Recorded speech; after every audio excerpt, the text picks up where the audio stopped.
propriedade móvel? Acho que não, né? Não me lembro, não me recordo. Ainda não, né? Nem começamos, nem falamos disso, não. Beleza. Alguém já colocou para gravar? Então, maravilha. Vamos começar. Vamos só dar uma olhadinha nas acessões para a gente fazer uma revisãozinha. Que parece que não, mas desde sexta-feira já é muito tempo, né? E vamos relembrar aqui alguns detalhes. E aí a gente já passa para os modos de aquisição da propriedade imóvel, ok? Aí já é bem mais fácil, pessoal. Vocês vão ver que é muito mais tranquilo, muito mais sossegado. Não é igual essa parte das acessões, não, que tem esse monte de detalhezinho, enfim, não é assim mais, não. Ok? Então, pera lá, deixa eu fazer um negócio. Não sei o que estava na minha cabeça, estou com aberto tudo de direito de família. Família, oh meu senhor. Não é família, né? Ó. Eu mandei para vocês os slides da modo de aquisição de propriedade imóvel, que das sessões eu não tenho. Vocês querem slides, pessoal? Porque o duro das sessões é só artigo, assim. Se eu soubesse fazer uns desenhos bonitinhos, ia ser maravilhoso. 1/20, né? Acabou com isso aí, foi isso mesmo. Deixa eu mandar para vocês aqui os slides do próximo, que eu não me lembro se eu mandei. Nossa, tá na avulsão, já falei. Foi a última aula que a gente falou de avulsão, sexta-feira. Vamos lá.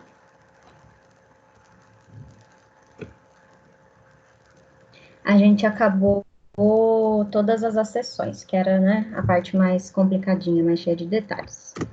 Ah lá, pessoal, tá aqui a aula 7, aquisição da propriedade imóvel, que é o que a gente vai conversar logo em seguida.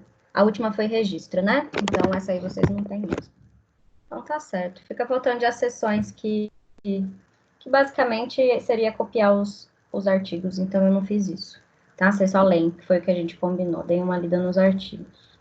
Preciso aprender a fazer desenho. Aí, a hora que eu aprender a fazer desenho no computador, eu mando bonitinho para vocês. Vamos lá. Vamos fazer agora aqui. Então, pera lá, nós estávamos conversando a respeito das acessões. E a gente viu que nós temos diversas formas de acessões. Algumas acessões são chamadas de acessões naturais.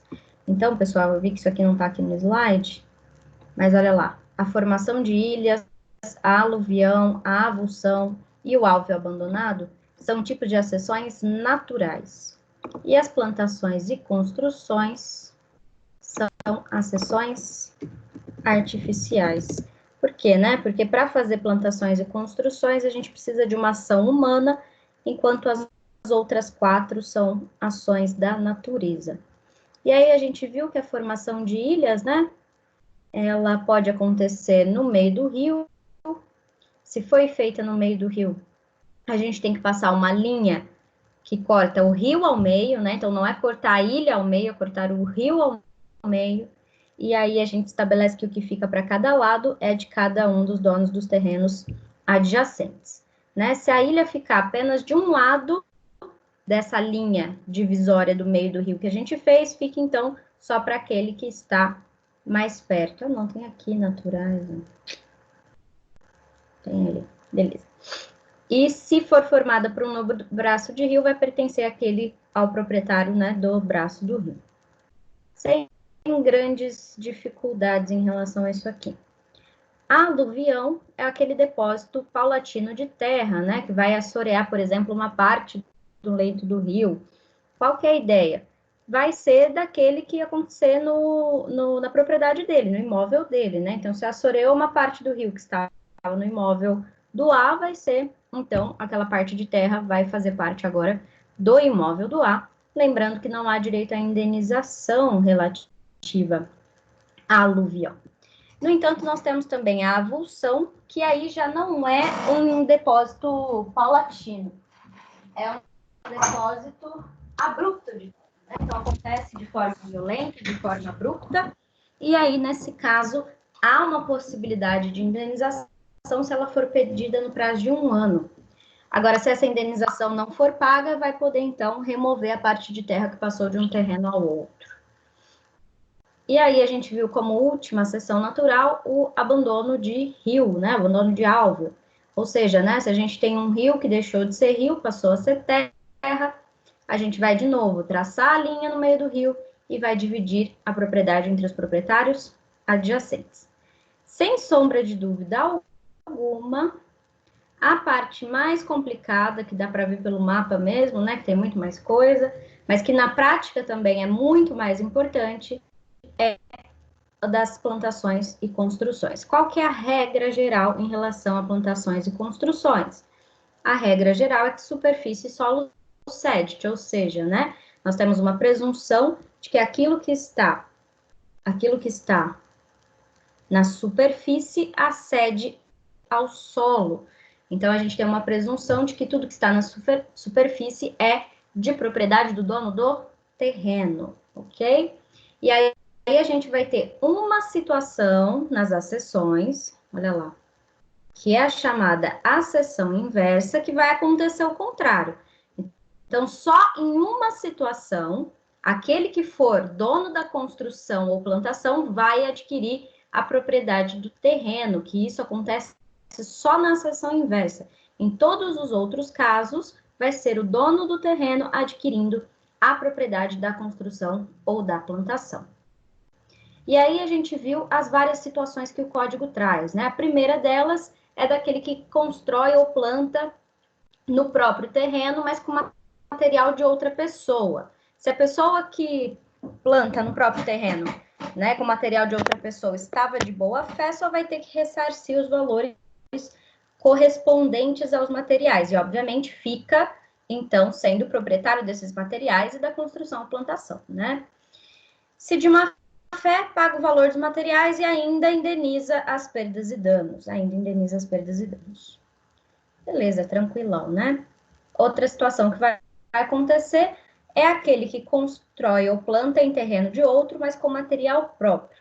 Se estava de boa fé, tem direito à indenização e o proprietário do terreno que ganha a propriedade da construção, plantação. A gente está na regra geral. Agora, aqui a gente tem a exceção da seção inversa, né? Se estava de boa fé, mas o valor da construção ou da plantação excedeu consideravelmente o valor do terreno, aí a gente tem a chamada seção inversa, e o dono da construção que vai adquirir a propriedade do terreno, e quem vai ser indenizado, então, será o dono do terreno. Beleza? Ok. Outra situação é se essa construção ou plantação em terreno alheio foi feita de má fé.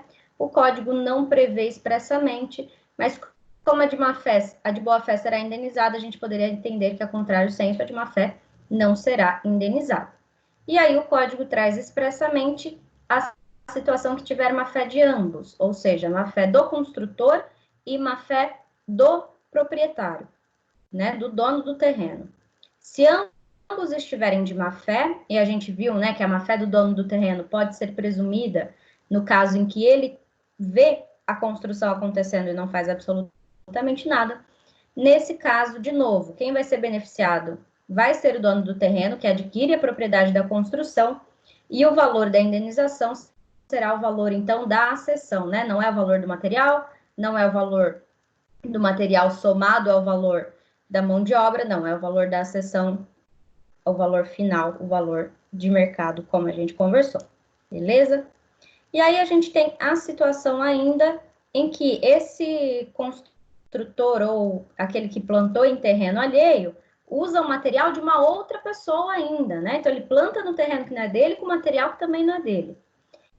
Nesse caso, se ele estava de boa fé, ele vai ter que indenizar o valor das acessões, né? E essa indenização para o dono do material, que tem lá a responsabilidade subsidiária, ou seja, primeiro chama o construtor, depois o dono do terreno, caso o construtor não tenha capacidade para arcar com essa dívida.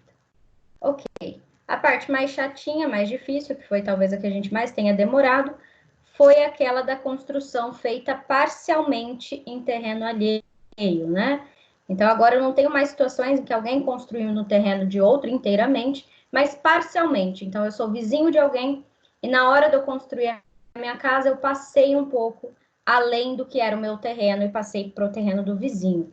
Nesse caso, quais são as regras, né? Então, nós teremos regras se essa faixa de terreno que for invadida for de até 1/20 do terreno alheio, ou se for de mais 1/20 do terreno alheio. Beleza. Se for até 1/20 e tiver de boa fé, olha lá, se for até 1/20, estiver de boa fé e o valor da construção for maior que a parte do terreno invadido, nesse caso, o construtor vai adquirir aquela parte do terreno, mas vai ter que indenizar em um valor correspondente ao valor da área perdida, mais o valor da desvalorização da área remanescente. Ok, se estava de má fé, e aí, de novo, né, o valor da construção tem que exceder aquela parte do terreno invadido, vai ter que indenizar 10 vezes o valor da área perdida, mais o valor da desvalorização remanescente, e aí o construtor poderá adquirir a propriedade. Mas olha só, né? Quem estava de má fé vai ter que indenizar o valor multiplicado por 10. O valor multiplicado por 10. Beleza. E se for mais de 1/20 do terreno alheio? Então, se a construção ultrapassou mais de 1/20 do terreno do vizinho, o que vai acontecer? Se de boa fé, vai ter que indenizar, a gente vai ter um valor de indenização maior, que além da área perdida e da desvalorização da área que restou, vai ter que pagar também o que a invasão acresceu à construção. Então, a gente vai ter aí 3 valores que vão ter que corresponder à indenização. Mas pagando esses valores, o construtor adquire a propriedade daquela partezinha que ele invadiu. Agora, se for mais de 1/20, mas estava de má fé, aí já era, né? Vai ter que indenizar o que o de boa fé indenizaria vezes 2 e vai ter que demolir ainda parte daquela construção, ok? Tranquilo, pessoal? Ficou alguma dúvida em relação a essa questão das acessões? Estamos todos bem? Bom, esse aqui eu já mandei para vocês, né? Vamos então... Opa, o que eu fiz aqui? Vamos então abrir mais um mapinha, só um minuto.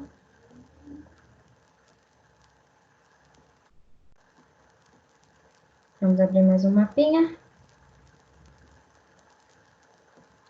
E agora a gente vai conversar então a respeito dos modos de aquisição da propriedade móvel. Então, nós vimos os modos de aquisição da propriedade imóvel e agora nós iremos conversar sobre os modos de aquisição da propriedade imóvel. Quantos a gente tem aqui? São 6 diferentes modos de aquisição da propriedade imóvel. Olha lá. O primeiro deles a gente já estudou em detalhes, que é a uso capião. Então, o uso capião também vai ser um modo de aquisição da propriedade imóvel. A gente já vai ver os requisitos, são um pouquinho diferentes. Outro modo é a ocupação. Também temos o chamado achado de tesouro. Fiz besteira. A tradição, que sem sombra de dúvidas é o modo mais importante de aquisição da propriedade imóvel. A especificação e a confusão, comistão, que está como comissão no código, mas é comistão, e adjunção, ok? Então, aqui estão 6 modos de aquisição da propriedade imóvel que nós iremos conversar, a começar com a uso capião. Bom, os requisitos básicos da uso capião, né, que são bem passível de ser uso capido, tempo e posse ad uso capionem, vão estar presentes aqui também. Então, vai ter os mesmos requisitos nesse sentido, né? Então, acho que aqui é legal a gente pôr aqui, né, essa observação que tempo, mais posse ad uso capione, mais coisa hábil, isso aqui também estará presente como requisitos dessas uso capiones. Só que aí nós teremos apenas duas modalidades. Uma modalidade extraordinária, prevista no artigo 1261, e uma modalidade ordinária, prevista no artigo 1260 do Código Civil, olha lá. Então, nós temos uma usucapião extraordinária, que o prazo vai ser de 5 anos, e uma ordinária, que o prazo vai ser de 3 anos, tá lá. Ok? Tranquilo, minha gente?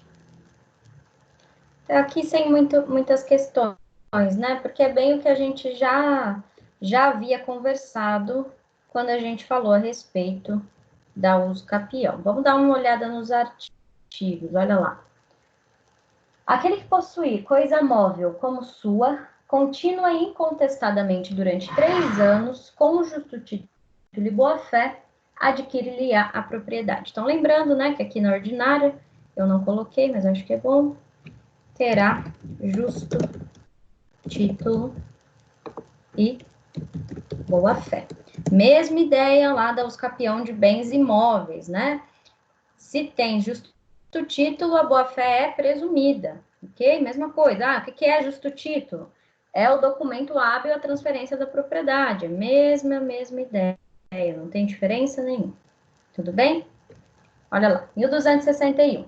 Se a posse da coisa móvel se prolongar por 5 anos, produzirá uso capião, independentemente de título ou boa-fé. Então, ali, a extraordinária, prazo de 5 anos, não tem necessidade de justo título ou de boa-fé. Muito tranquilo também.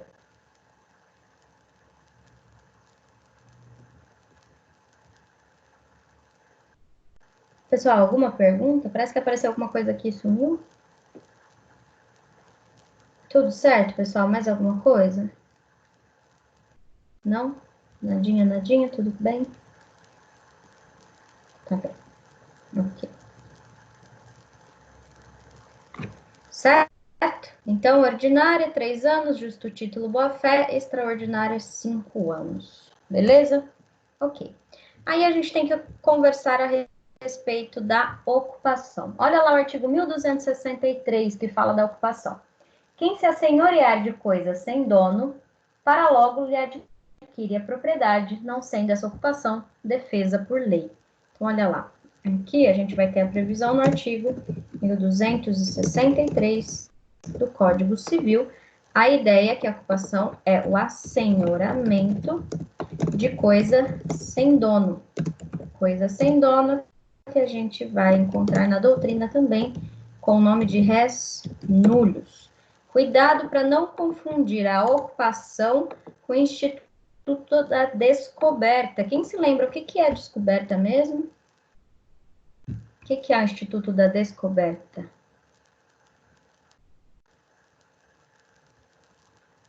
Quem quiser responder pode até ligar o microfone aí, ou falar no chat, enfim.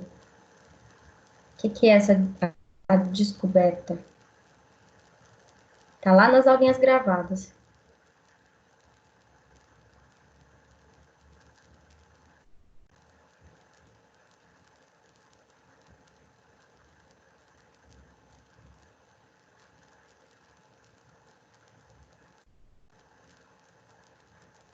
Exatamente, encontro de coisa perdida, né? O achado de coisa perdida é o que a gente chama de descoberta.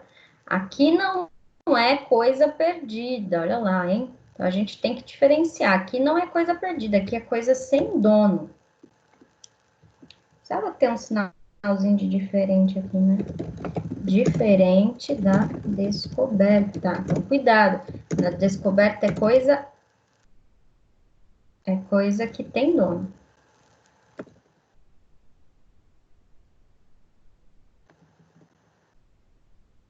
Coisa com dono, tá?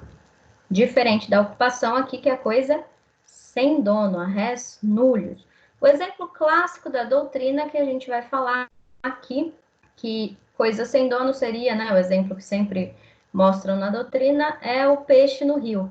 Então, você vai pescar, em tese o peixe não tem dono, a partir do momento que você pega ele, ou seja, você ser a senhora dele, você passa a ser o dono por ocupação, mediante ocupação.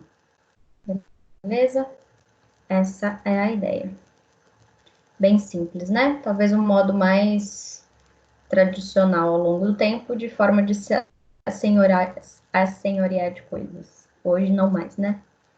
O nosso atual desenvolvimento já não é uma forma tão importante quanto já foi outrora. Beleza. Achado de tesouro, olha lá, tá no 1264. Em relação ao achado de tesouro, nós temos alguns requisitos para ele, né? Então, olha lá, o artigo 1264 vai dizer o seguinte: o depósito antigo de coisas preciosas, oculto, e de cujo dono não haja memória, será dividido por igual entre o proprietário do prédio e o que achar o tesouro casualmente. Então, vamos lá, vamos tentar entender isso aqui. Então, ó, descoberta vai ser diferente de ocupação e também é diferente de achado de tesouro. Olha lá. Achado de tesouro é um depósito antigo. Eu estou falando de coisas que têm um valor econômico considerável, vou colocar assim, eu acho que fica bom. Valor econômico considerável, que não sabe quem é o dono, que não se sabe é o dono. Beleza? É isso aqui que é o achado de tesouro. Qual que é o exemplo clássico disso daqui?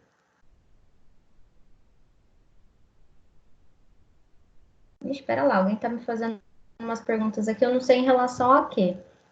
Paulo, você está falando aqui, encontrar coisa perdida. Coisa abandonada entraria nisto? Nisto o quê? Descoberta ou ocupação? Na ocupação, se entra coisa abandonada, coisa abandonada também a gente pode entender que é sem dono, né? Então, poderia entrar também. Espera aí, a Tainá me perguntou, repetiu o exemplo. Exemplo de qual? Da ocupação? Da ocupação, o exemplo são os peixes no rio, né? Então, se você for pescar e pegar um peixe, aquele peixe não tem dono algum, a partir daquele momento ele passa a ser seu, né? É ocupação. Tradicional exemplo usado na doutrina hoje, né? Pessoal, obviamente que isso a gente está falando no nosso contexto atual, em que a maioria das coisas tem um dono determinado. Se a gente for pensar historicamente, um momento pré-histórico em que ainda não havia organização social do modo que a gente tem hoje, a ocupação era muito mais utilizada, né? Não precisa nem ir muito longe, né? Épocas no Brasil, quando foi descoberta, a ocupação foi muito utilizada. Chegava, passava a ocupar aquela terra. Estados Unidos, naquela corrida para o oeste, também era assim, você conseguia terra, você conseguia imóveis mediante ocupação, você ia lá, passava a fazer, a ser a senhora da coisa e passava a ser dono dela por consequência. Hoje não é assim tão mais que funciona, né? Pera lá, mais uma pergunta aqui. Ocupação de imóvel que as pessoas falam é o modo errado de falar. Não seria um modo errado, seria um modo coloquial, não jurídico. Né? Então, quando a gente escuta, fulano está ocupando o imóvel de não sei quem, teve a ocupação do imóvel não sei aonde, é um modo não jurídico de tratar, porque juridicamente, se a gente for falar de ocupação, ela tem um outro sentido, tá? Então, não seria propriamente errado, né? Mas para o direito seria. Se eu estiver falando juridicamente, aí sim, tá? Porque aqui é um instituto muito específico. Tem um contexto muito específico. Não seria ocupação, seria, melhor dizendo, um apossamento, né? Acredito que, juridicamente falando, a pessoa vai lá e começa a ter a posse direta da coisa. E vai ser um apossamento em determinadas condições também, né? Porque a gente sabe que nem todo mundo que está com a apreensão física do bem é possuidor, né? Se for o detentor, por exemplo, não seria um apossamento. Enfim, né? Eu acho que aí a gente entraria nesse tipo de discussão no mundo jurídico aqui dos termos, tá? Beleza, então vamos lá. Achado de tesouro, podemos voltar, né? Acho que as dúvidas foram sanadas. Conferir, sim, foi ok para o Paulo. Acho que foram, né, pessoal? Então, vamos voltar aqui para o achado de tesouro. Olha lá. Um depósito antigo de algo de valor econômico considerável que não se sabe quem é o dono. Exemplo clássico também, né? A pessoa, ela recebe lá por herança uma biblioteca que é da família, tradição familiar. Todo filho recebe do pai a biblioteca. Isso acontece por muito tempo.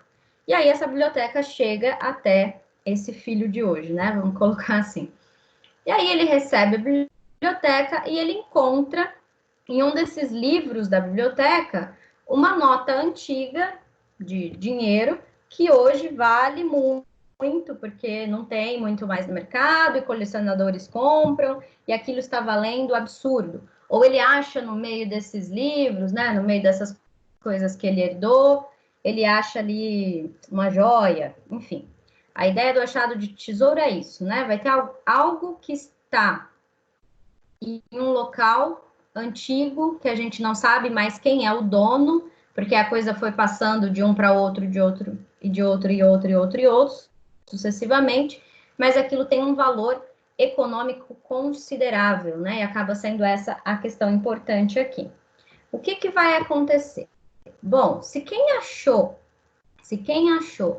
a coisa foi o dono da biblioteca, o próprio dono da biblioteca, não tem erro nenhum, né?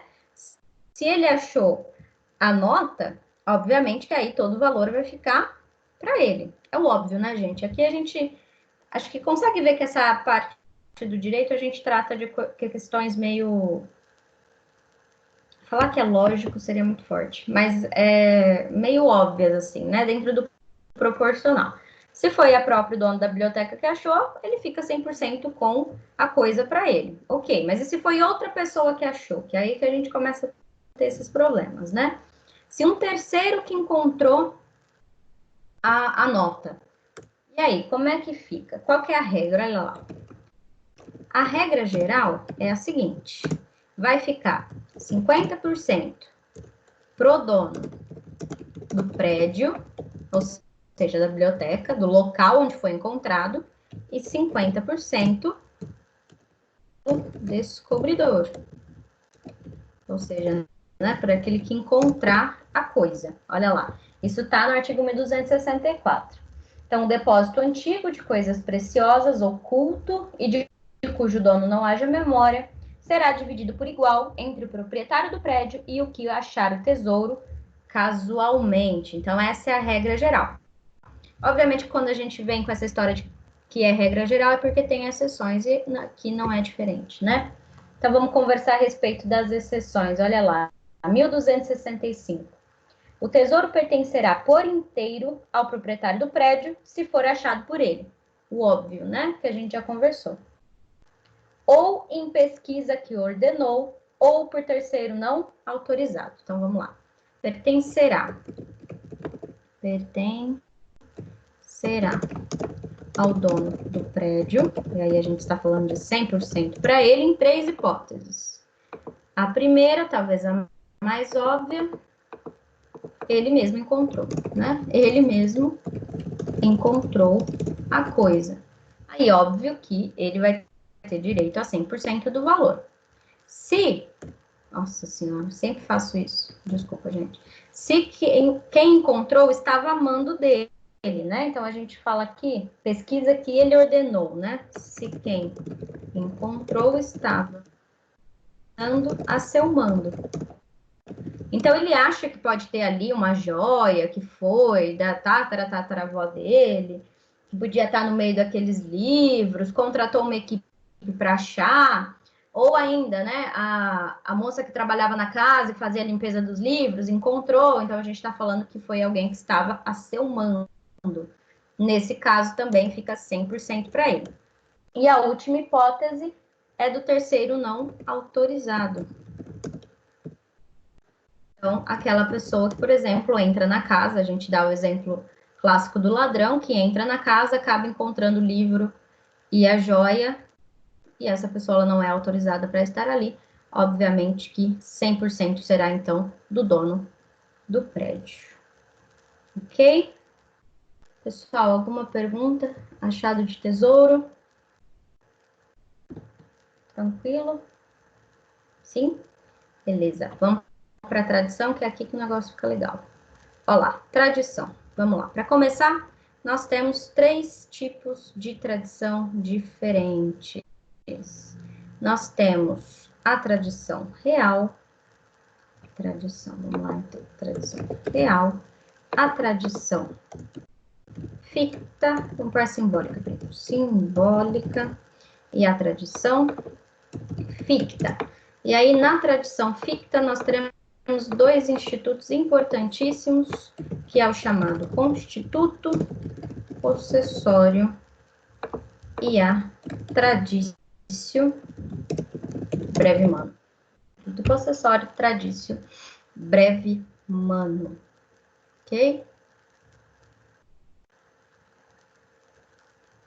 É o 1264, é isso mesmo, Laiane, que o Paulo falou, tá? E das exceções é o 1265, logo em seguida. Então, 1264 e 1265. Acho que era até bom eu pôr aqui, né? Vamos pôr aqui. Artigo 1264, Código Civil, que vai estabelecer a regra geral. E aqui a exceção. Vou puxar um 65. Olha lá. Perfeito. Agora sim. Ok? Então, olha lá. Tradição, nós teremos a tradição real, a tradição simbólica e a tradição ficta. Espera aí, uma pergunta. Paulo, 1266 a gente trata depois, quando a gente for falar disso, do que é terreno de enfiteuta ou enfiteus, a gente conversa disso depois, tá? Não quero entrar nisso agora, não. Isso não é muito mais usado, né? Enfiteus, ela já existiu, mas ela foi extinta pelo Código Civil de 2002. Mas as que foram feitas antes de 2002 ainda tem que ser regrado, até que tem regramento até no CPC a respeito das enfiteuses, tá? Mas é um direito real que já não tem mais previsão legal, ok? Mas vamos lá, vamos para frente. Olha lá, tradição. Temos tradição real, tradição simbólica e tradição ficta. Tradição, como a gente sabe, significa entrega, né? Então, a tradição real nada mais é do que a efetiva entrega da coisa. Então, eu fui e entreguei a coisa, eu estou falando de uma tradição real. Então, vamos supor que eu comprei da Laiane uma caneta, paguei o dinheiro para ela, dei lá o valor da caneta, ela me entregou a caneta. Nós tivemos a efetiva entrega da coisa, ocorreu a chamada tradição. Pessoal, aqui na tradição, né? Então, agora até esse exemplo da compra e venda da caneta, até para a gente relembrar, de novo, aqui funciona da mesma forma que o registro para os imóveis, né? O que eu quero dizer com isso? A função da tradição, acho que isso é legal a gente pôr, a função da tradição é a de dar publicidade. Dar publicidade. Né? Então, antigamente, lá no direito romano, quando a tradição surgiu, ela era feita inclusive em praça pública, e a intenção dela era garantir que houvesse a publicidade, privacidade é ótimo, a publicidade, né? Então, a tradição serve para isso. Obviamente que hoje ela não tem mais esse caráter efetivo de publicidade, mas ela tem esse significado que a gente precisa ter em mente, ok? Beleza. Então, de novo aqui, né? Contrato de compra e venda não transfere propriedade, nem propriedade imóvel, como a gente conversou, que só vai se dar com o registro, e nem propriedade imóvel, que aí não vai se dar com o registro, mas vai se dar com a tradição. Então, transferência de propriedade imóvel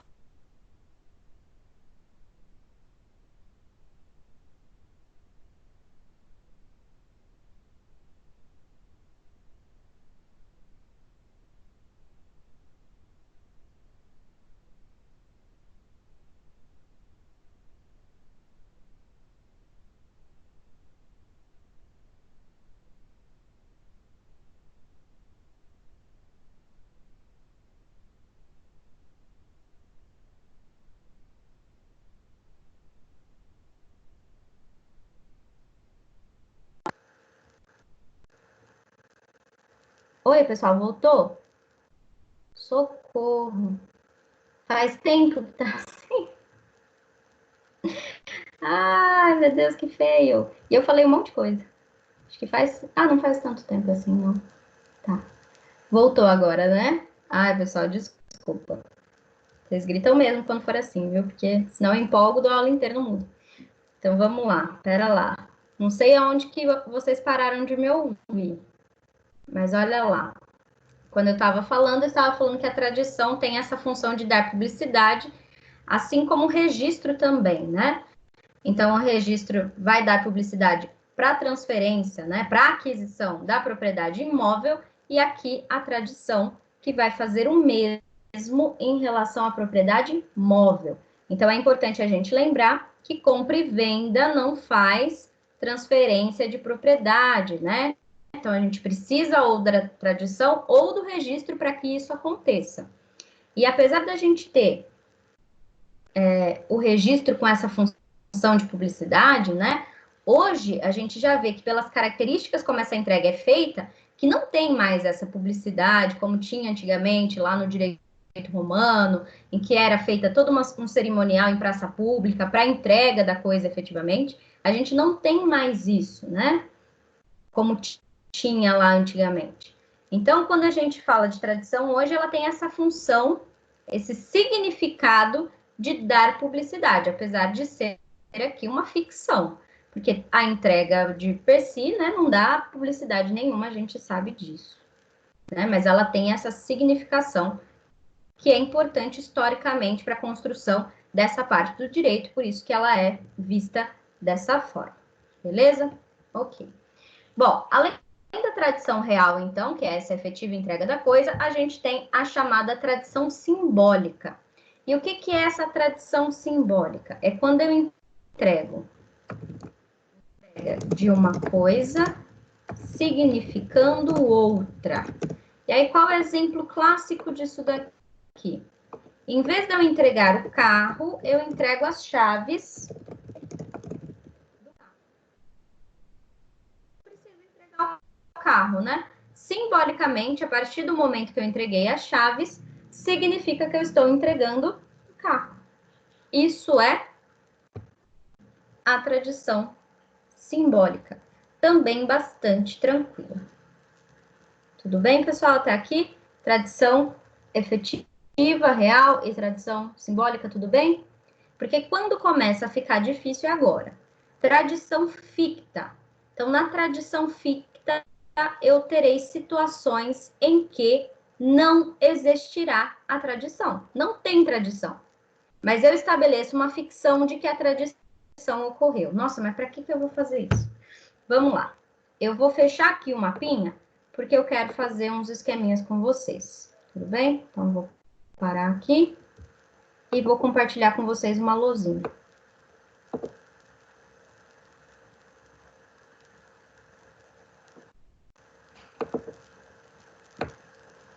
Mas por que a luzinha não tá aparecendo?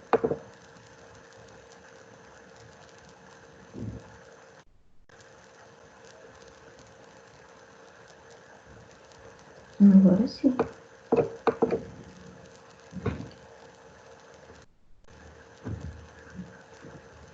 Pessoal, essa é a luzinha que eu usei na última aula. Aparece para vocês? Tá aparecendo?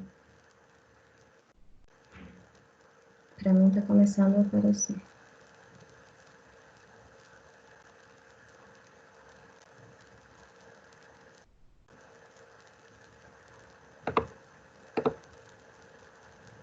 Tá ok, né? Beleza. Esse aqui foi o garranchinho da última aula. Vamos desligar? Beleza. Então, a gente vai falar de dois institutos diferentes. A gente vai falar do chamado constituto possessório e, em contrapartida, vou fazer aqui a divisão, porque um é meio que a inversão do outro. A gente vai falar da chamada traditio brevimano. Traditio brevimano. Essa traditio brevimano, ela vem de umas modalidades de tradição, que é a entrega, né? Que tinha no direito romano, por isso o nome continua em direito romano. Então, a gente tinha traditio longa mano. Mano é de mão mesmo, né? Então, longa mano seria aquilo que estava longe. Então, eu entrego o que está longe, porque longa mano, longe da mão. E traditio breve mano, aquilo que está perto. Enfim, vai ficar um pouquinho mais claro isso. Mas aqui eu estou falando, né, de como surgiu esse termo. Então, vamos lá. Constituto possessório. O constituto possessório, ele acontece quando o vendedor ele transfere o domínio para uma pessoa, mas conserva a posse direta com ele. Então, por exemplo, a gente pode ter uma situação em que... Vamos lá, essa cor mesmo. Nossa Senhora, bom que é reto, né? Olha lá. Então, nesse primeiro momento, vamos escrever assim. Ele é proprietário da coisa, e nesse segundo momento, ele passa a ser possuidor direto. O que eu quero dizer com isso? Então, vamos pensar um exemplo. Olha lá. Eu sou proprietária de um imóvel, e aí eu faço um contrato com a Mariane de compra e venda, ok? Então, eu vendo o meu imóvel para a Mariane. No mesmo ato, a gente já faz um outro contrato de locação. Então, olha só. Então, a gente tem um primeiro contrato, que é feito de compra e venda, e nós temos um segundo contrato, que é feito no mesmo momento de locação. Olha lá, imóvel não, né? Vou vender meu carro para a Mariane. A Mariane compra meu carro, mas ela tem um estabelecimento comercial que faz a locação de automóveis. Então, ela vive disso. E aí, ela vai comprar o meu carro e eu vou fazer a locação do meu carro. Eu vou continuar com o meu carro, só que agora eu não serei mais dona, eu serei locatária do carro. Então, a gente tem aqui no Constituto Possessório, a doutrina vai dizer, né, que o Constituto Possessório pode ser entendido... Oh, meu senhor. Pera lá, pessoal, deixa eu tentar por isso aqui. Então, o Constituto Possessório, ele pode ser entendido como uma forma de transferência da posse indireta. Porque, olha lá, a partir do momento em que nós fazemos esses dois contratos e eu deixo de ser proprietária e passo a ser locatária, a gente não vai realizar a tradição duas vezes. Ou seja, né, no momento que eu vendi o carro para a Mariane, eu teria que ter entregado o carro para ela, concorda? Para ter havido a transferência. E no momento que a gente fez a locação, ela ia ter que ter me devolvido o carro. Concordam com isso? Faz sentido isso para vocês? A questão é que a gente não vai fazer isso duas vezes, porque o carro já está comigo, ele vai continuar comigo, eu continuo na posse direta do carro. E eu transfiro a posse indireta para a Mariane. Ou seja, por que a gente chama isso aqui de tradição ficta? Porque não existe tradição. Toda vez que vocês ouvirem no direito o termo ficção, é porque a gente sabe que é uma coisa que é irreal, que não é verdade. E aqui nada mais é do que uma tradição ficta, uma tradição que não aconteceu. Ela não aconteceu. Porque vai ter que fazer duas tradições, uma seguida para a outra. Né? Então, uma para Mariane, de mim para Mariane, e outra da Mariane para mim. Vamos fazer isso por quê? Se o carro já está comigo, ele continua. E eu presumo, né? Vou falar presumir, mas não é o correto. Eu estabeleço aqui pelo direito de que foi feita a tradição. Então, no momento que foi feito, celebrado ambos os contratos. Por isso que eu chamo de tradição ficta. Pessoal, tudo bem? Constituto possessório? Tranquilo? Então, o proprietário, ele em um primeiro momento... Aqui tá o negocinho errado, porque não tá... Olha lá, o proprietário em um primeiro momento, ele é possuidor direto e indireto. Em um segundo momento, ele se torna apenas possuidor direto, porque ele transfere a posse indireta para uma outra pessoa. E a gente tem esse momento da celebração desses contratos considerado como constituto possessório, como uma forma de tradição ficta, uma ficção. Ok? Beleza. E a traditio brevimano? Traditio brevimano é a situação oposta. Então, a pessoa era em primeiro lugar? No primeiro momento, locatário. E depois se torna proprietário. Vamos lá. Então, no constituto possessório, primeiro era proprietário, que depois virou apenas possuidor direto, né? Então, aqui era em um primeiro momento locatário, ou talvez para ficar mais em conformidade com o que a gente fez no outro, possuidor direto, e depois se tornou proprietário, e aí possuidor direto e indireto. Então, aqui a gente tem a situação diferente. Então, vamos supor nesse exemplo aqui, que eu era locatária desse carro da Mariane, ok? Então, a gente tinha um contrato de locação, e aí, em seguida, nós fazemos um contrato de compra e venda. E aí, a Mariane vende aquele carro para mim. Então, eu passo de locatária a proprietária. Nesse caso, o que vai acontecer? Desculpe, eu não posso comprar ou vender ações para você. Vocês estão ouvindo isso?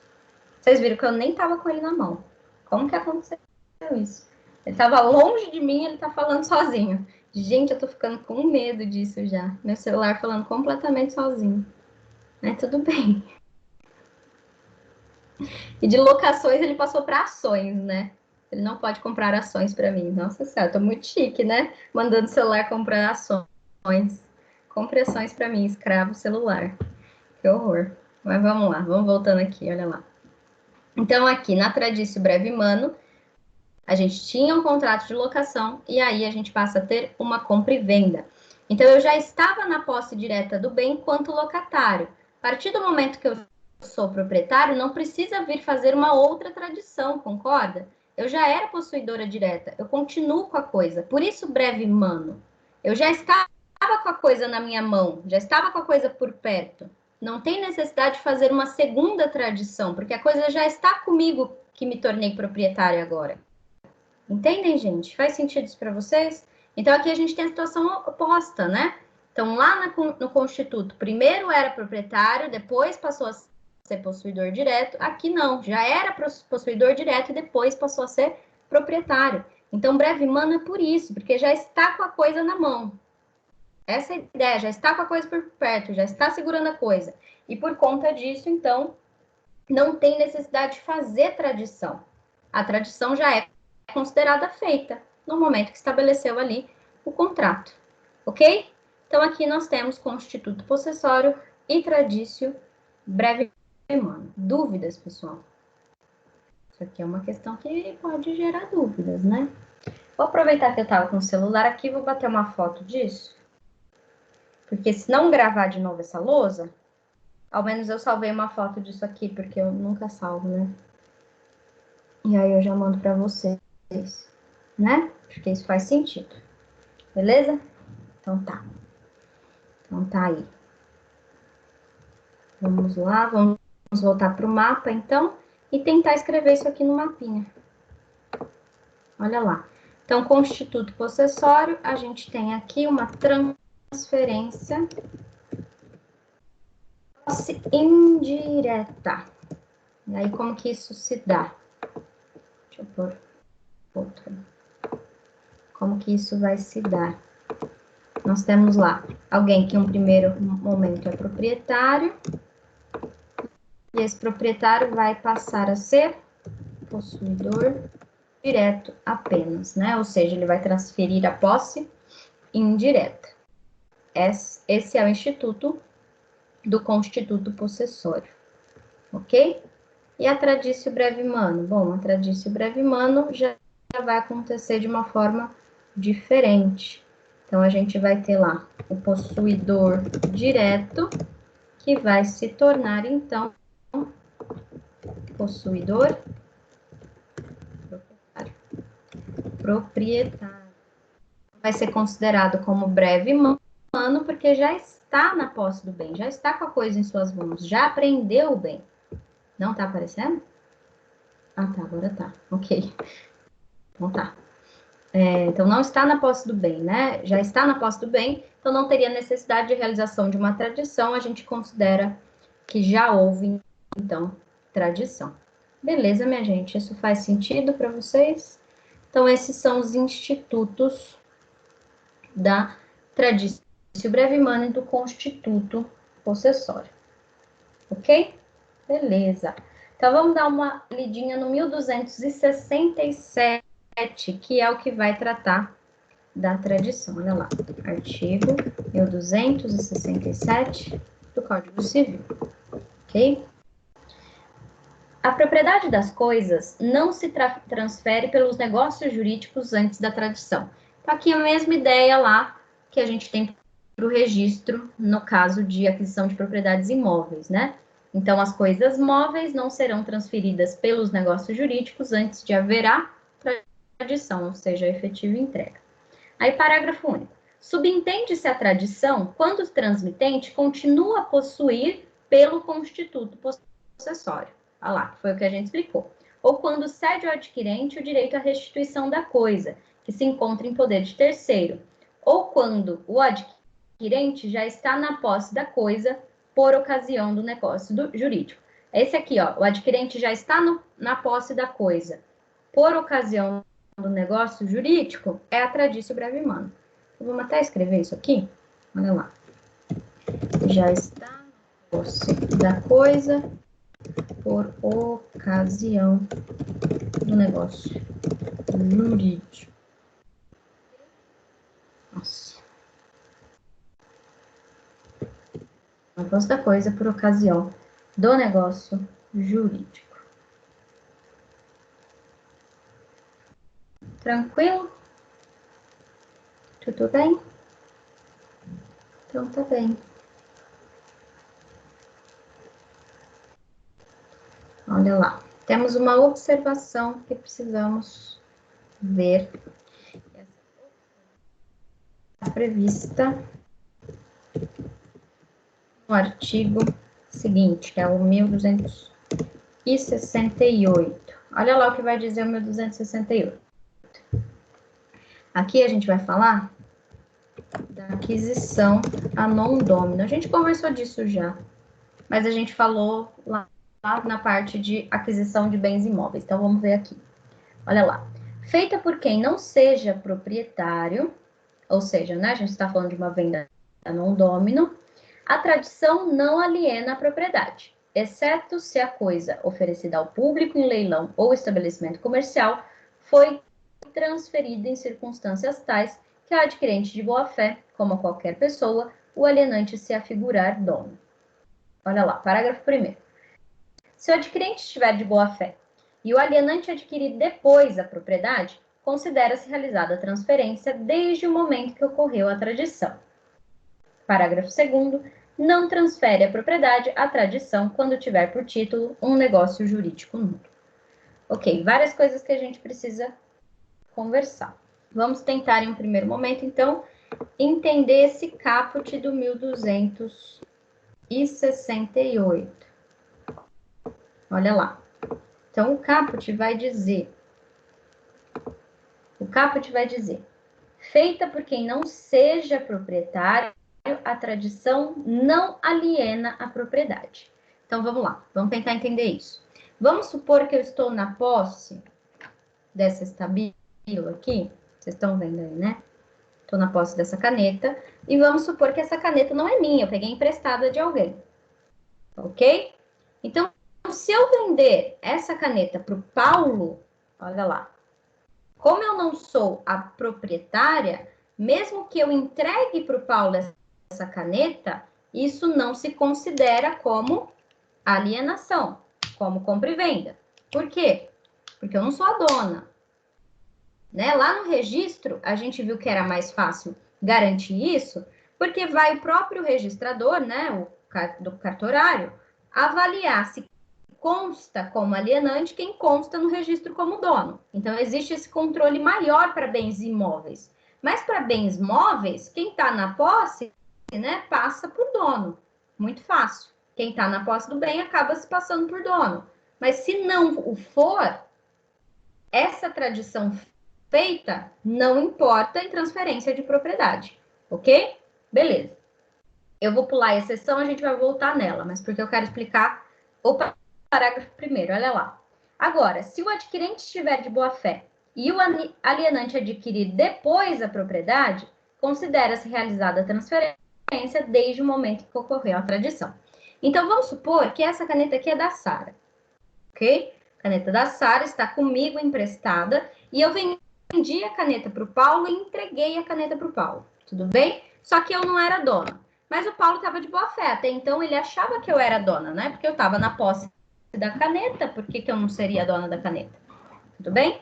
Até aí? Beleza. Depois que eu vendi para o Paulo, eu chego na Sara e falo, Sara, você não quer me vender aquela sua caneta que você me emprestou? Não, eu gostei demais dela, queria comprar, você me vende?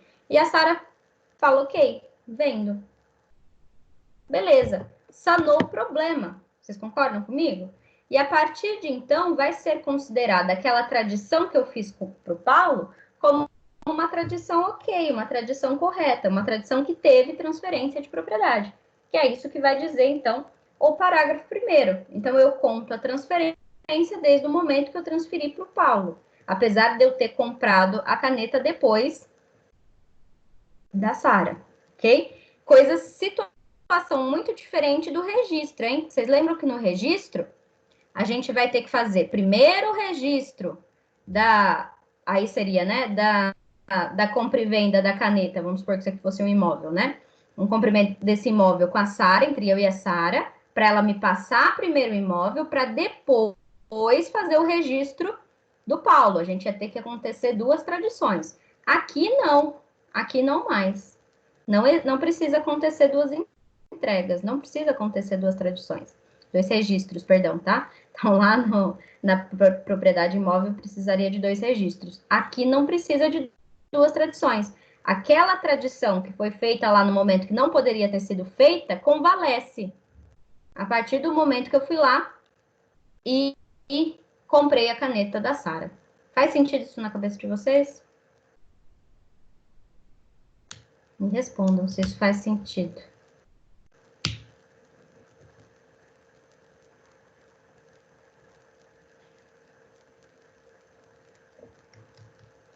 Confuso, né? Então, vamos fazer um outro negocinho aqui, para parecer mais sentido. Pera lá, vamos lá, outra luzinha.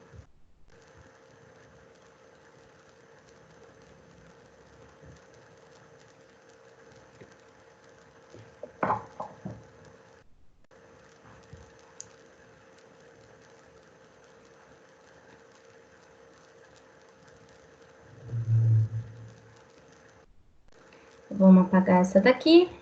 Vamos lá. Então, vamos pensar. Olha lá. Quem que é dono da caneta? Vamos estabelecer as situações aqui. A gente está falando da compra e venda de uma caneta. Quem é dono da caneta? De verdade. Então, proprietário. Caso proprietária. É a Sara. Ok? Proprietária é a Sara. Quem está na posse dessa caneta? Oxe, aqui. Quem está na posse direta da caneta? No caso, eu que estou na posse direta da caneta por decorrência de um comodato. Olha lá. Estou na posse da caneta por decorrência de um comodato. Vamos supor que é um comodato. Ok? Um empréstimo.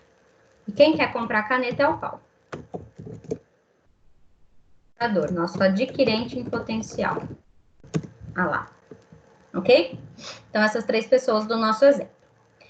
E aí, o que aconteceu? Eu estava na posse direta e o Paulo, de boa fé, achava que eu era a dona da caneta.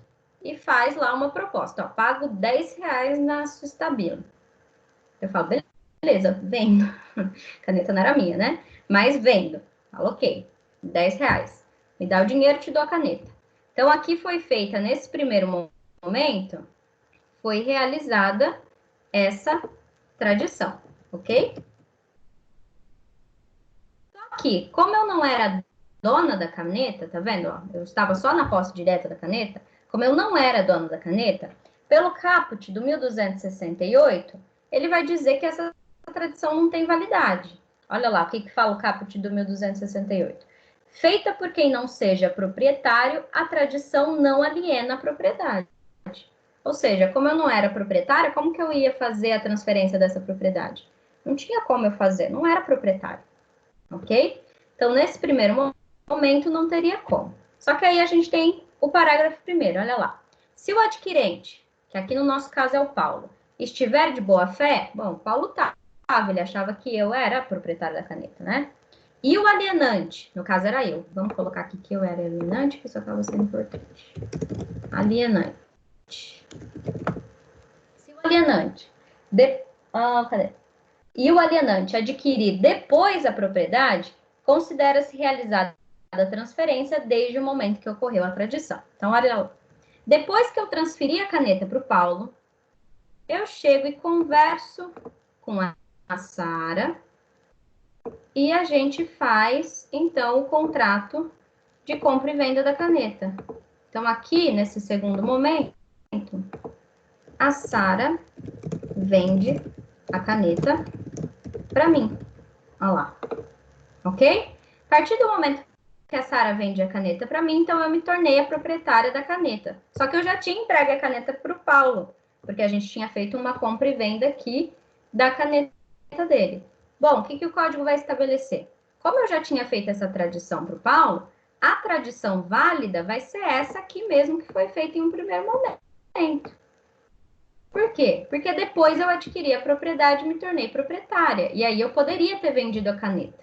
E aí eu considero, então, que a tradição foi feita desde o momento... É como se eu tivesse convalescido aquela tradição que eu fiz e eu não poderia ter feito. A partir do momento que eu adquiri a caneta da Sara, convaleceu essa tradição. Então, essa tradição que em um primeiro momento não poderia transferir a propriedade, porque eu não era dona da caneta, passou a ser válida, porque eu fui lá e sanei comprando a caneta da Sara. Ficou claro isso, pessoal? Vamos lá, quero resposta se isso faz sentido.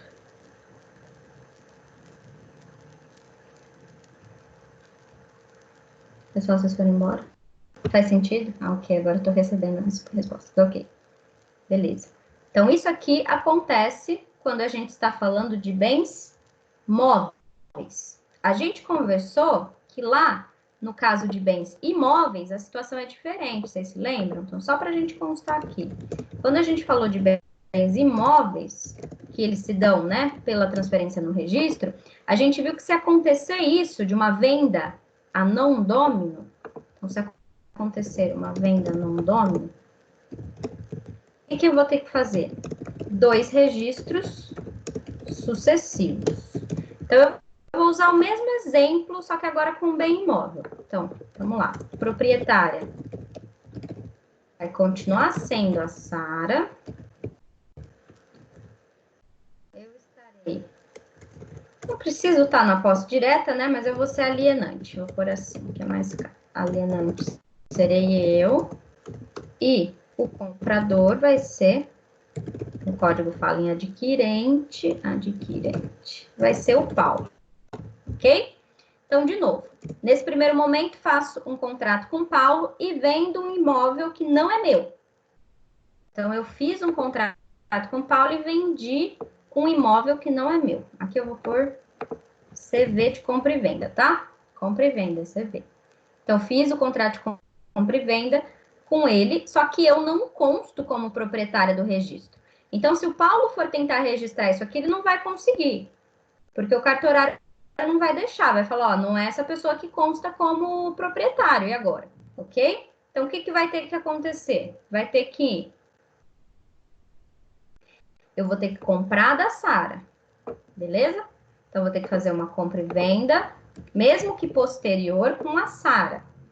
Fiz a compra e venda com a Sara, vou ter que levar essa compra e venda aqui a registro.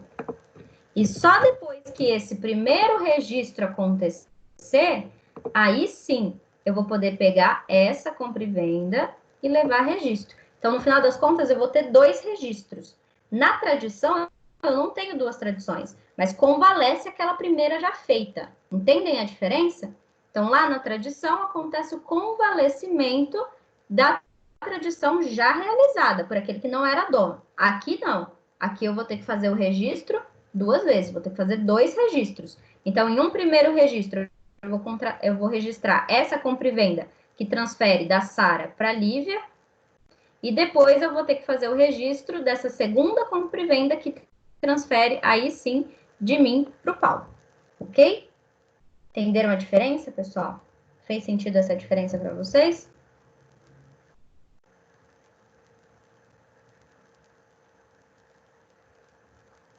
Sim? Fez sentido? Beleza. Então estamos...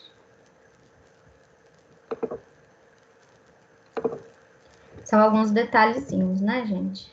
Que às vezes é meio confuso. Olha lá. Tô tentando mandar o link aqui dessa lousinha.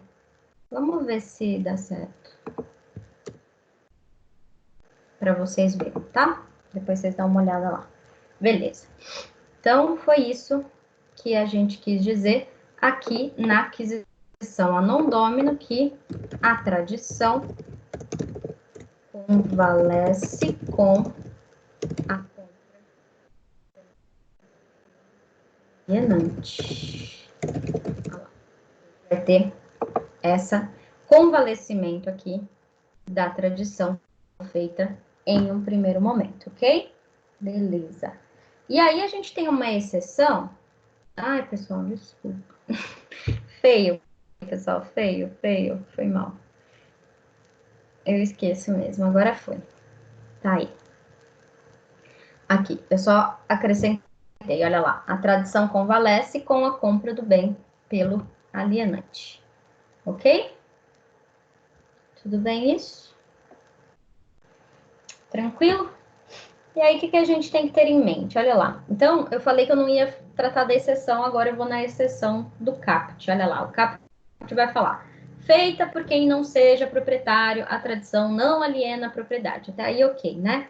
A gente já conversou sobre isso. Exceto se a coisa oferecida ao público em leilão ou estabelecimento comercial for transferida em circunstâncias tais que o adquirente de boa-fé, como a qualquer pessoa, o alienante se afigurar dono.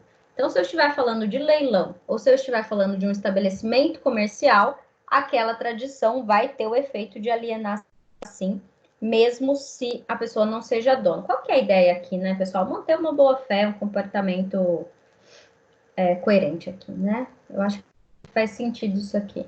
Então, se são coisas oferecidas ao público, seja em leilão, seja em estabelecimento comercial, eu não vou poder prejudicar aquele terceiro de boa fé que comprou, né? Então, aquela regrinha que eu contei para vocês lá, de que a tradição não aliena, vai ser em regra geral no Código Civil. Mas se eu estiver aplicando em uma situação de consumo, por exemplo, né, que eu tenho fornecedor de um lado e consumidor do outro, eu não aplico isso, mas a tradição feita, mesmo se o fornecedor não for o verdadeiro dono, vai sim transferir propriedade, ok?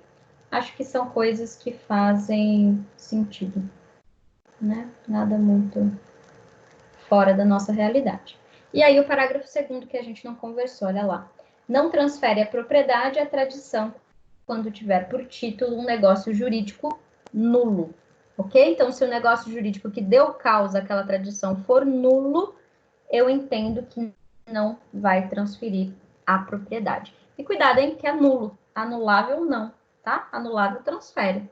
Não tem exceção aqui para o anulável. Então, é só se o negócio jurídico for realmente um negócio jurídico nulo. Então, por exemplo, um negócio jurídico feito com simulação, né? Então, lembram da questão da simulação? Que o negócio jurídico pode ser considerado nulo. E aí, nesse caso, não vai ter realizada aquela tradição. Tudo bem? Tranquilo, né? Ok. Tudo bem, pessoal? Alguma dúvida, gente, até agora? É bastante coisinha, né? Parece que não, mas é. Tudo bem? Ok. Então, vamos para a especificação para a gente terminar por hoje. Vamos conversar da especificação. O que é especificação juridicamente falando? Aqui nós estamos falando do trabalho de matéria-prima. Então, especificar seria criar algo a partir de uma matéria-prima, ok? Então, o especificador é aquele que usa uma matéria-prima e cria alguma outra coisa. Oi, Tainá, acho que você quer falar alguma coisa? Dúvida?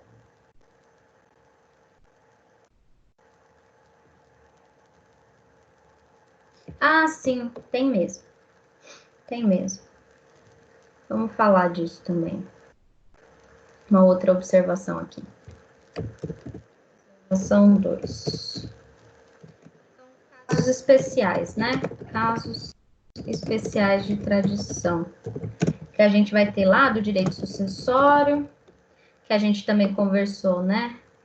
Na abertura de sucessão, regime de bens e pacto antinupcial.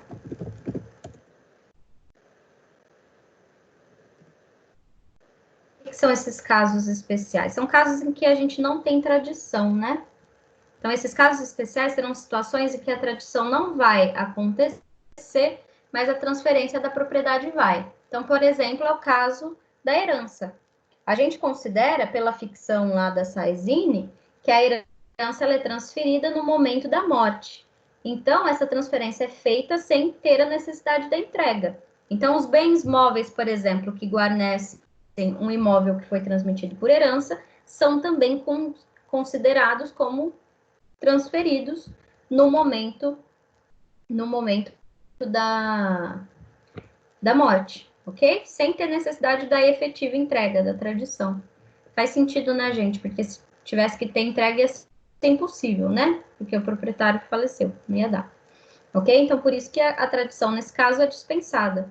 A mesma coisa quando a gente fala dos regimes de bens, né? Então, por exemplo, eu tenho imóveis e casei no regime de comunhão universal. A partir do momento que eu casei no regime de comunhão universal, todos os imóveis e bens móveis que guarnecem esses imóveis também serão transferidos para o meu cônjuge. Ah, preciso da efetiva tradição para que haja essa comunhão de bens? Não, não tem necessidade da tradição efetiva, nem simbólica, nem ficta. Né? Não vai acontecer nenhuma daquelas modalidades de tradição que a gente conversou, porque não tem necessidade de acontecer essa tradição, ok? Então, esses são os casos especiais. Basicamente, serão situações em que não haverá necessidade da tradição. Obrigada por lembrar, Tainá. A gente passa e nem lembra, ok? Então, aqui, ó, serão situações em que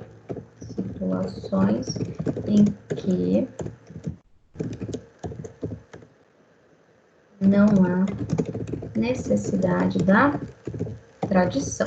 E por isso ela acaba sendo uma tradição dispensada. Uma tradição dispensada. Beleza? Ok. E aí, agora sim, nós vamos para a chamada especificação, que é o trabalho de matéria-prima.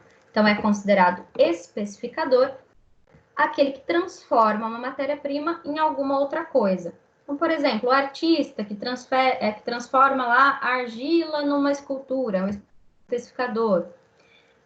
A pessoa que pinta um quadro, que transforma tinta e tela em uma obra de arte, um especificador, enfim, toda essa gama de trabalhos manuais que podem ser feitas que irão transformar uma matéria-prima em uma coisa completamente diferente e por consequência, né?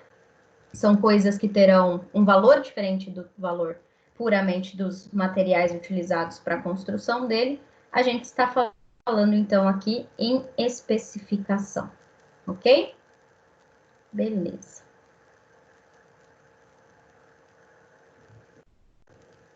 Então, qual vai ser a regra? Olha lá.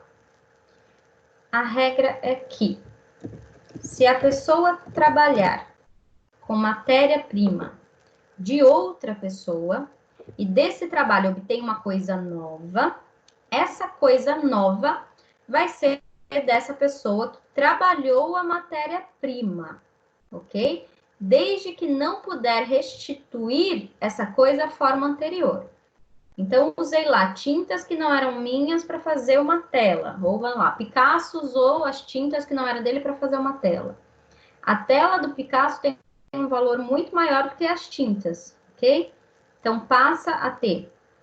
Então, e não dá para voltar à forma anterior. Dá para tirar a tinta da ela e usar de novo? Não tem, não existe essa possibilidade. Então, nesse caso, a coisa passa a ser daquele que a criou, ou seja, do especificador. Ok? Então, a coisa passa a ser do especificador e ele vai ter, né, que indenizar a eventual matéria-prima. Tranquilo? Essa é a regra. Então, vamos lá. Essa regra está no 1269. Vamos pelos artigos, que eu acho que é um pouquinho mais fácil. Os detalhezinhos que a gente vai ter que ver. Olha lá, 1269 do Código Civil. Olha o que traz o 1269. Aquele que trabalhando em matéria-prima em parte alheia, obtiver espécie nova, desta será proprietário, se não se puder restituir a forma anterior. Então, trabalhando matéria-prima,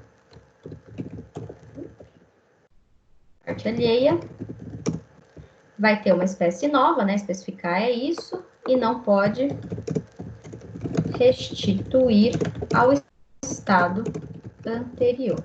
Então, nesse caso, o que vai acontecer? O especificador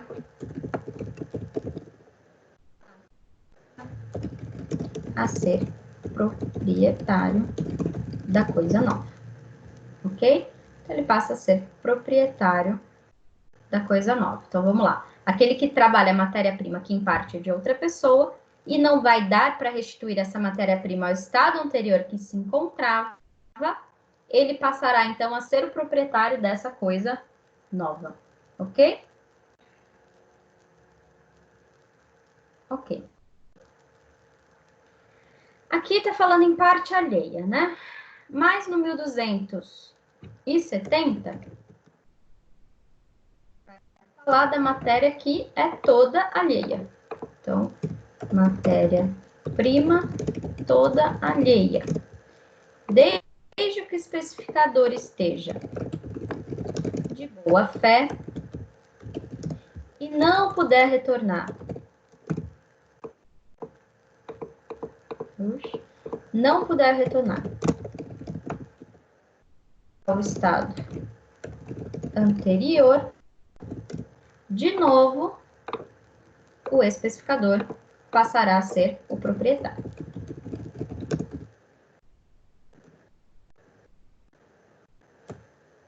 O especificador passará a ser proprietário. Essa é a regra também do 1270 caput. Ok? Então, a gente tem duas regras aqui já. Então, matéria-prima que parte é alheia. Se não puder restituir ao estado anterior, e aí não está falando aqui de boa-fé ou má-fé, né? Só desse estado de não poder restituir à situação anterior, nesse caso, o especificador passa a ser proprietário da coisa nova. Agora, se a matéria-prima for toda alheia e o especificador estava de boa-fé e também não pode retornar ao estado anterior, também o especificador passará a ser o proprietário. Tudo bem, gente? Tudo bem mesmo? Certinho? Ok? Então tá. Pessoal, próxima aula eu vou continuar aqui em especificação, tá bem? Então, a gente conversou, olha lá, de uso capião, da ocupação, lembrando, né, que tem que ser diferente da descoberta, que vai ser assenhoramento de coisa sem dono.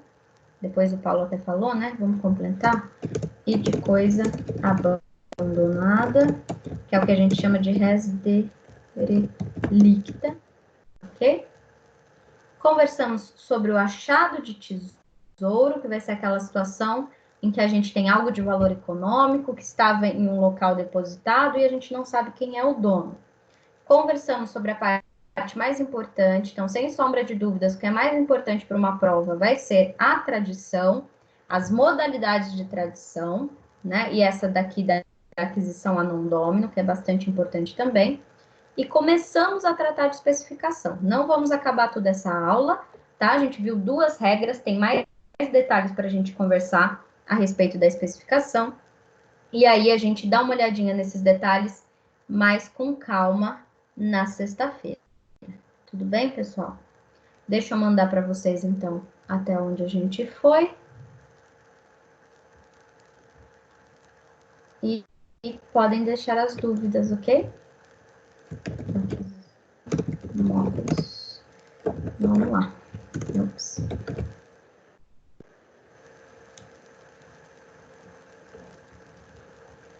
Tá tudo tranquilo, sem dúvida, pessoal? Sem dúvidas. Não, não B não.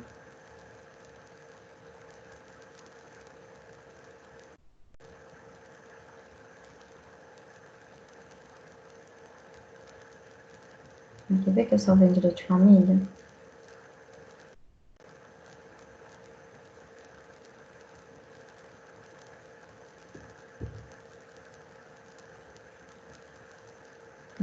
Gente, foi estranho. Bom, tá aberto aqui, vou salvar de novo.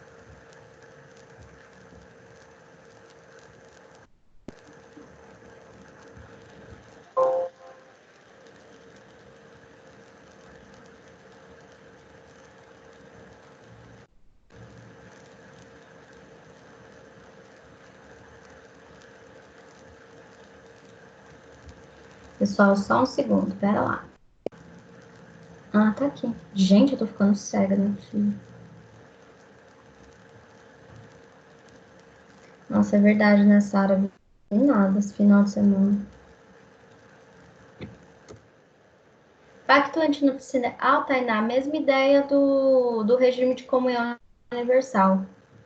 Né? Quem for adquirir ali a propriedade do cônjuge não tem necessidade de fazer tradição, tá? É a mesmíssima ideia, tá? Sem diferença. Sara, não vi. Esse final de semana acabei não vendo. Mas vou tentar mandar agora. Vamos ver se eu consigo. Acho que não sei. Não entendi. Vale para o representante? Você está falando do representante que foi vender a coisa? Não, não vale, porque aí a situação é diferente, né? Porque o representante ele está atuando como se fosse... Ele está atuando em nome do proprietário, ele tem poder para fazer isso. Né? Aqui eu estou falando de uma pessoa que não tem poder para fazer isso. Tá? Não é a situação do representante, não. Não é. Tudo bem? Sara, prometo que eu vou ver isso. Meu Deus do céu. O tempo tá voando. Tudo bem, minha gente? Pessoal, de resto, tranquilo? Estamos conseguindo caminhar? A gente viu bastante coisa, viu? Parece que não, mas a gente tá caminhando bem, tá? A gente vai conseguir fechar tudo. Não sei se falaram para vocês, mas o TCC de vocês ficou para 2 semanas depois que a gente voltar, que ainda não sabe que data vai ser essa, né? E nós teremos prova, tá? Ainda não saiu o calendário oficial, mas só para já avisar vocês que teremos prova. Teremos prova. Ó, o primeiro bimestre, geralmente eu termino lá em Uso Capião. Online, Paulo, prova online. Prova online. Teremos. Ok? Eu aviso vocês quando sair a data. Ainda não temos data. Não tem jeito, gente. Agora é só online mesmo. Agora é só online. Pessoal, muito parecido com os questionários que vocês estão recebendo, né? Obviamente que maior. Obviamente que com mais questões. Mas a ideia são aqueles questionários online lá, só que com uma tentativa só, né? Que abre em um determinado momento e já fecha rápido, mas mais ou menos naquele estilo, tá? Esse vai ser o estilo das provas aí online. Não tem jeito, né, pessoal? É obrigatório ter um mínimo de avaliação.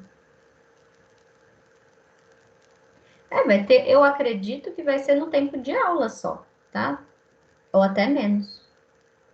Não, eu acho que não vai ter o mesmo tempo, não. Acho que vai ter um tempo menor. Sabe por quê, Ju? Porque por conta de cola, né? Não sei, ainda não tem todos os. A gente não tem todos os detalhes, tá? A reitoria deu só o recado de que é pra gente começar a preparar as provas, ver como que vai ser feito, e a gente vai ter uma reunião para conversar sobre isso. Reunião aqui também no Teams, obviamente, né? Para conversar a respeito disso. Mas vocês vão ter, tá? Então já vão Eu acredito que sim, deve ter um tempo por questão. Acho que isso mesmo, sabe?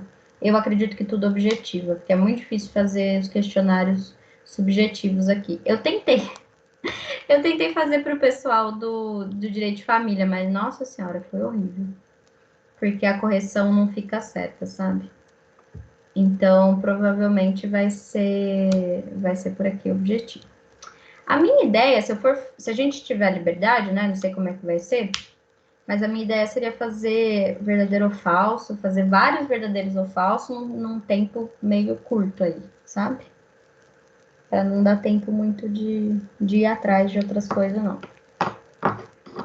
Mas enfim, vamos ver. Faz parte, a gente vai ter que se adaptar nisso aí também, né? Não tem jeito. Beleza, meu povo? Então vamos embora. Até sexta. Boas aulas para vocês, bons estudos. Minha matéria até uso capião, ok? Até uso capião, tá? Vamos ficar combinado assim. Então, quem quiser já começar a estudar, até a parte de uso capião, que seria o que teria nos outros anos aí, que eu vi mais ou menos aonde chega. Beleza? Então, beijo para vocês, um abraço. Eu acho que vai ter sim, Paulo, viu? Eu acho que vai ter sim, tá? Mas aí a gente vai ver e conversa também com vocês a respeito disso, tá bem? Boa noite para vocês, boas aulas. Até mais. Tchau, tchau, pessoal.